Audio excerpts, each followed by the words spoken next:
Hello বন্ধুরা, আমরা আবার চলে এসেছি একটা গ্রামের মাঠে, সবজির খেতে যাকে বলে। আর বোন এসে এত আনন্দ পাচ্ছে, দেখো কিভাবে, মানে ও তো অনেক দূরে থাকে। আর ওর বান্ধবীর বাড়িতেই এসেছি আমি।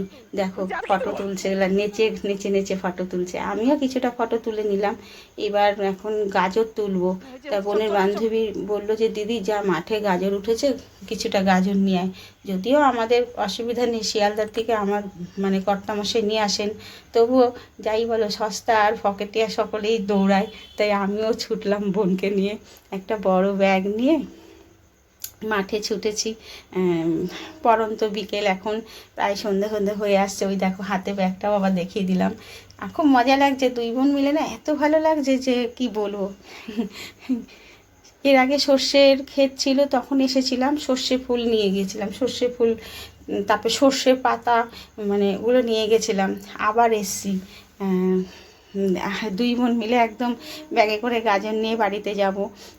যাই হোক, গাজর তুলতে চলে এসেছি যখন, সেটাও তোমাদের সাথে শেয়ার করছি। আর ভালো লাগছে, খুব ভালো লাগছে। গ্রামের রাস্তার তো খুব একটা এখন আসা হয় না। সেই ছোটোবেলায় আমাদের গ্রামের আদি বাড়িতে বাবা মার হাত ধরে কিছু কিছু অনুষ্ঠান পারপাসনে যাওয়া হতো, যেরকম রং খেলাতে যেতাম, রং ঠং খেলে আবার ওখানে মেলা বসতো, সেই মেলায় যেতাম। হ্যাঁ, জিলেপি পাঁপড় ভাজা এইসব খাওয়ার অনুভূতি ছিল, খুব আনন্দ লাগতো। আর একটা সময় ছিল লক্ষ্মী পুজো, সেই পুকুর পাড় দিয়ে, তখন তো কারেন্ট ছিল না গ্রামে, সেই হ্যাজাক ছিল, হেরিকেন ছিল, লম্ফ ছিল, এইসব মানে এইসবই তখন ছিল। আর এখন মানে এখন তো গ্রাম তো আর নয়, গ্রামে এখন মানে মানে মধ্য শহর বলতে গেলে অর্ধেকটা শহরই হয়ে গেছে।